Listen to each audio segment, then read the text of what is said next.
The world has become a marketplace of illusions.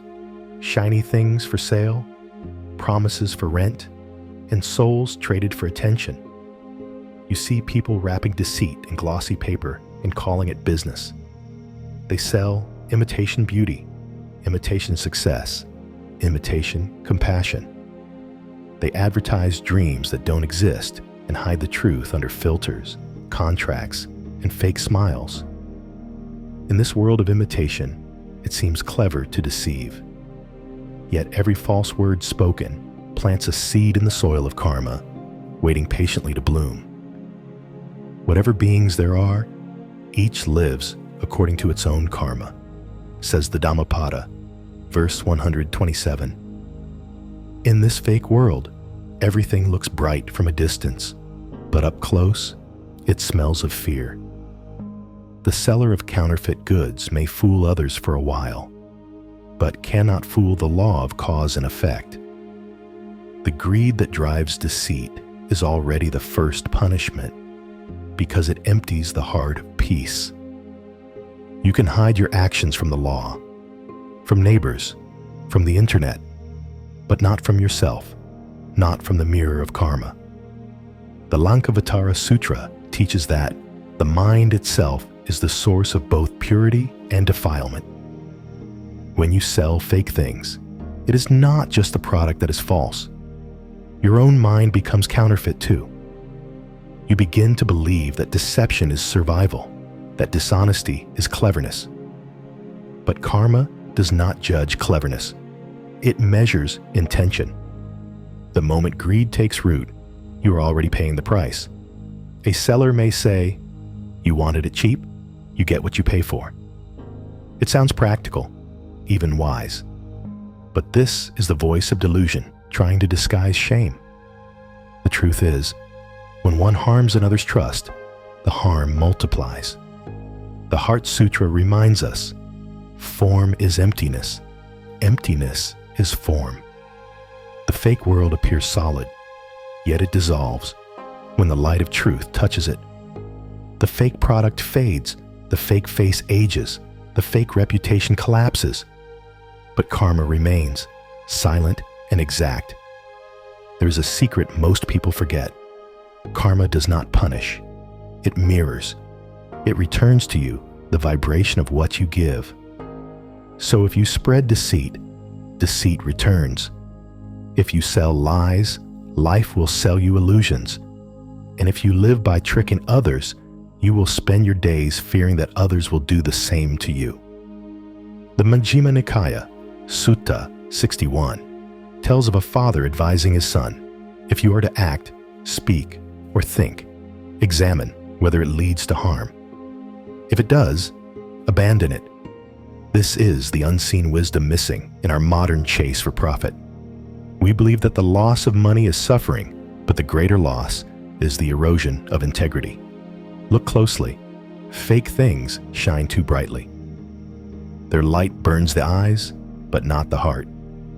True things, however, glow softly. They endure. When you deceive, your heart grows heavy, even if your wallet grows fat. When you act with honesty, your sleep becomes lighter, your breath gentler. The Lotus Sutra teaches the fragrance of virtue travels against the wind. That means goodness has no need for advertisement. The fake world relies on display, but real karma relies on silence. There's something beautiful in that. The way the universe keeps its accounts without paper, without words, without forgetting.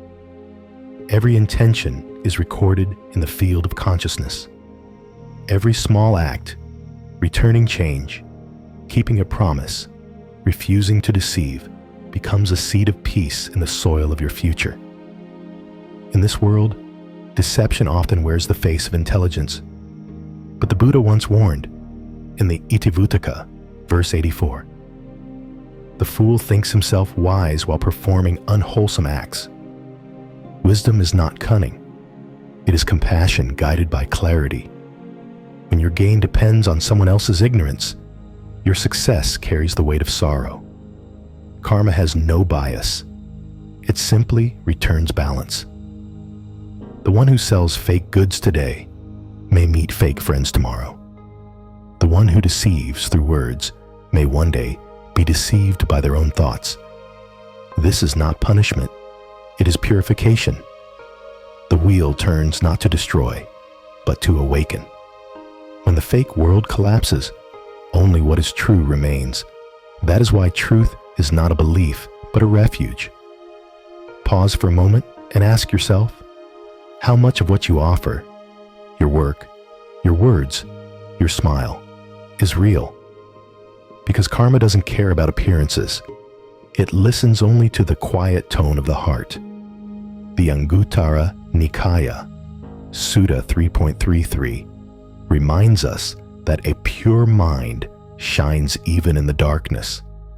So even if the world around you fakes everything, you can still choose truth. Choose to sell honestly. Choose to live gently. Choose to keep your word, even when no one is watching. The fake world is noisy and fast, but real karma walks in silence, at its own pace. It doesn't rush. It doesn't forget. When you align your actions with truth, you don't need to fear exposure, because nothing false remains to be revealed. And here lies the greatest secret. In a world full of imitation, authenticity itself becomes sacred. The person who dares to live truthfully, even in small ways, becomes a lamp for others. As the Dhammapada, verse 304, whispers, "Better than 1,000 hollow words is one word that brings peace." So let your life be that word. Steady, sincere, unafraid. Let your work, your trade, your daily choices reflect what is real, not what merely glitters. Because in the end, the fake world disappears like mist at sunrise. But karma, real, silent, just, remains, shining through the ruins of illusion, reminding you that nothing false can ever last and nothing true can ever die. And if you wish to continue cultivating mindfulness and wisdom, please subscribe and walk together with our community as we explore profound reflections on the Dharma. Each modern discourse will be a step bringing you closer to the truth. May you always be peaceful, clear-minded, and pure on your path of awakening. Farewell, and see you again